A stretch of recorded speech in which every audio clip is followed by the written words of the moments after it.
প্রিয় দর্শক, আমরা অডিও কলের মাধ্যমে একজন আপুর সাথে যুক্ত হয়েছি। আসসালামু আলাইকুম। ওয়ালাইকুম সালাম ভাইয়া। কি নাম আপু? আমার নাম স্বপ্না ভাইয়া। স্বপ্না? হ্যাঁ, স্বপ্না আপু, কেন আসছেন এই ভিডিওর সামনে?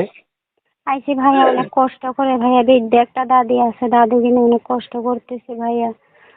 কষ্ট করে বা প্রতিবেদন আইছি ভাই, সুন্দর একটা মনে মানুষের জন্য ভাইয়া।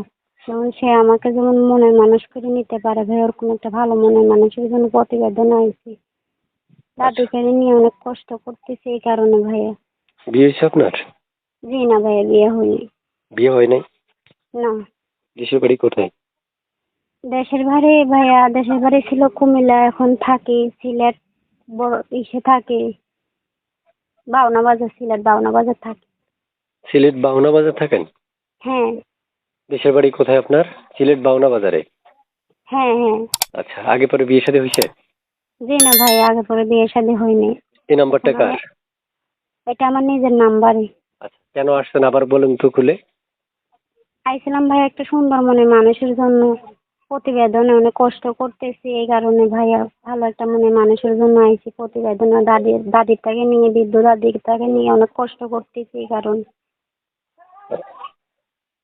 প্রিয় দর্শক, আপনারা শুনতে পেরেছেন, আমি একজন আপুর সাথে কথা বলছি, এক এক করে অনেকগুলো তথ্য নিলাম তার। যদি আপনাদের মনে হয় যে এখান থেকে আরো তথ্য আপনার কাজে বা আসতে পারে বা আরো আরো তথ্যের প্রয়োজন, তাহলে আমি আপনাদেরকে উপদেশ দিব, আপনারা সরাসরি ওনার নাম্বার ফোন করবেন। ফোন করলে আপনারা তার সাথে কথার মাধ্যমে আরো তথ্য নিতে পারবেন বা তাকে চিনতে পারবেন, বুঝতে পারবেন, ভালোবাসতেও পারবেন। আপু, শুনতে চাই কেমন বয়সী মনে মানুষের দরকার আপনার? যে কোনো বয়সী ভাইয়া, তার যদি 100 বছর হয়, সে আমাকে খাওয়াইতে নিতে পারলে, আমার দায়িত্ব নিতে পারলে, ওরকম একটা ভালো মনের মানুষ চাই ভাইয়া। আপনার কথা হচ্ছে সে যেমনই হোক, আমার দায়িত্ব নিতে পারলে চলে, হ্যাঁ তাই তো? হ্যাঁ অবশ্যই।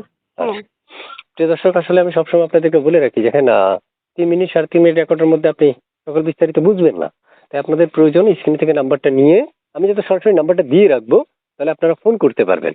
আর ফোন রিসিভ যাতে করবে, তাহলে আপনি ফোন করুন, কথা বলুন তার সাথে, একান্ত আরো তথ্য জানতে পারবেন।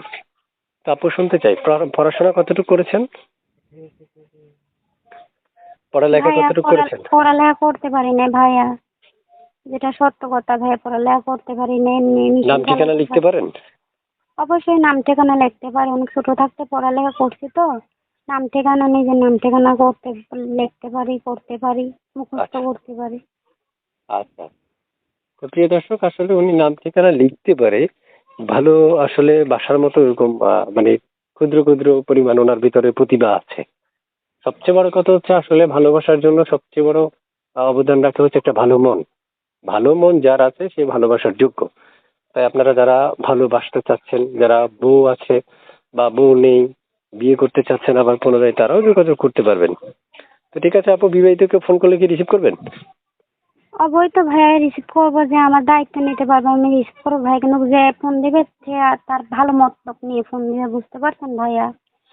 আচ্ছা, ঠিক আছে আপু, ভালো থাকেন। আপনাকে আচ্ছা। দর্শকের ফোন করলে ফোন রিসিভ করে কথা বলবেন। ঠিক আছে, আল্লাহ হাফেজ। আচ্ছা ঠিক আছে, কিছু বলবেন আর? আসসালামু আর আলাইকুম। কিছু বলবেন?